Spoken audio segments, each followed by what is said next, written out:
एक समय की बात है, एक राजा और एक रानी थे जो प्रसन्नता से रहते थे। परंतु जैसे जैसे समय बीता राजा व्याकुल होने लगा। उसके मन में दुनिया देखने की लालसा उत्पन्न हो रही थी।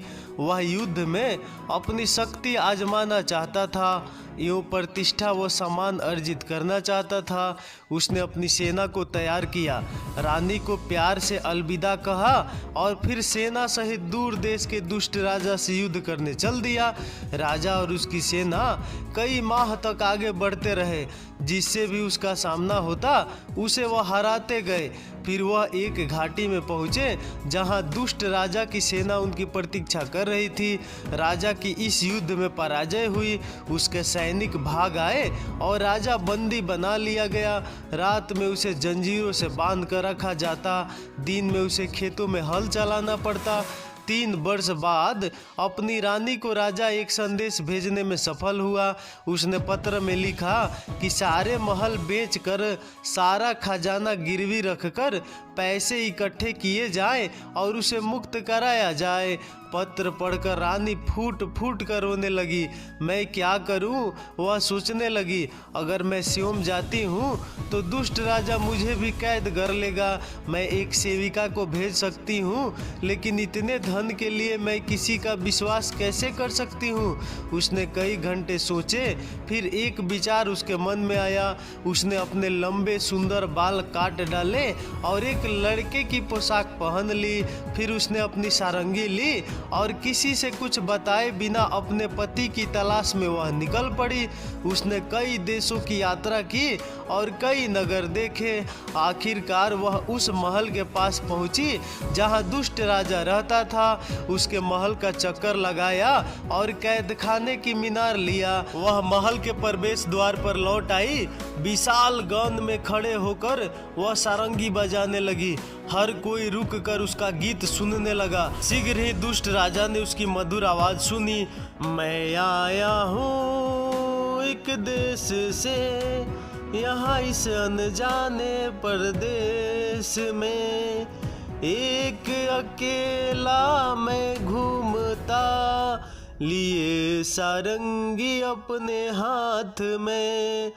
मैं सुनाता बातों फूल की, खिलते हैं जो बरसा और धूप में, या प्यार के प्रथम मिलन की, और जो डूब गए वियोग में, या भागे उस बंदी की कैद है जो इन ऊंची दीवारों में, ये इन दुखी दिलों की जिनके निकट है अपने। अगर सुन रहे गीत मेरा, विराजमान है जो अपने महल में, वो पूरी कामना मेरी आया हूँ जो मैं लिए मन में। दुष्ट राजा ने यह मर्म स्पर्शी गीत सुना तो उसने आदेश दिया कि गायक को उसके समक्ष उपस्थित किया जाए। सारंगी वादक, तुम्हारा स्वागत है, उसने कहा। तुम कहाँ से आए हो? महाराज, मेरा देश यहाँ से बहुत दूर है, कई समुंदर के पार है, उसने कहा। कई वर्षों से मैं संसार में भ्रमण कर रहा हूँ। मैं अपने संगीत से अपनी आजीविका कमाता हूँ, तो फिर कुछ दिन यहाँ रहो, राजा ने कहा।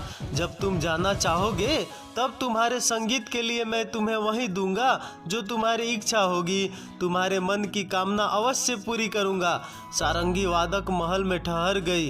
वह लगभग सारा दिन राजा को सारंगी बजाकर और गीत गाकर सुनाती। उस नवयुवक के संगीत को सुनकर राजा का मन नहीं भरता था। वास्तव में वह खाना पीना और लोगों को सताना भी भूल गया। एक दिन उसने कहा, तुम्हारा संगीत और गाना सुनकर मुझे ऐसा लगता है कि जैसे किसी कोमल हाथ ने मेरी चिंता और संताप को मिटा दिया है।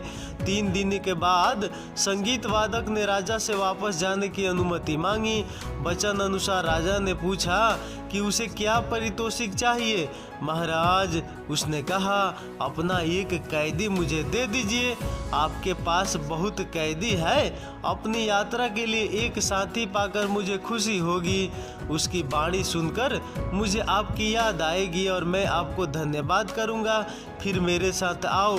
राजा ने कहा, जिसे भी चुनना चाहते हो चुन लो, और स्वयं सारंगी वादक को कैद खाने में ले गया।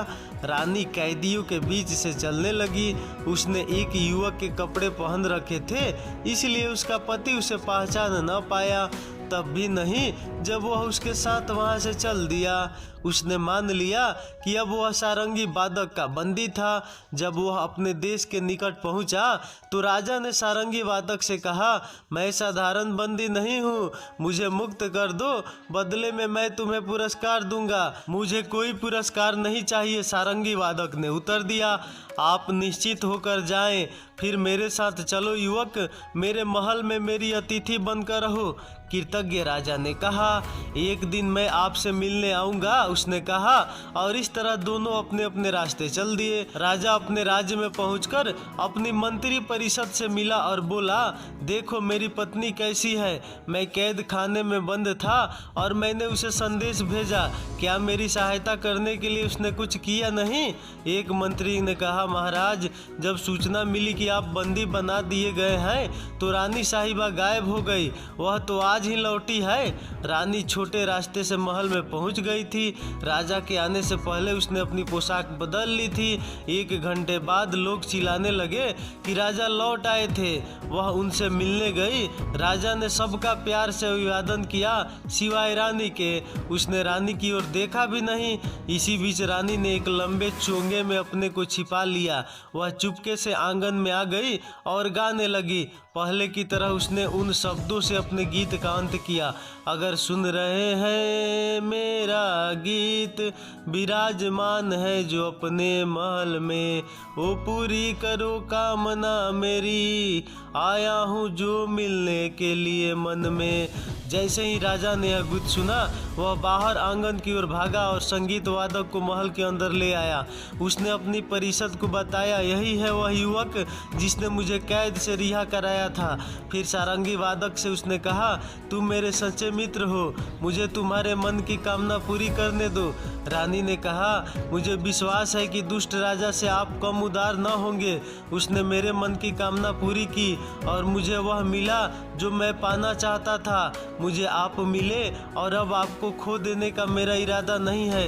इतना कहकर उसने अपना चोंगा उतार कर फेंक दिया।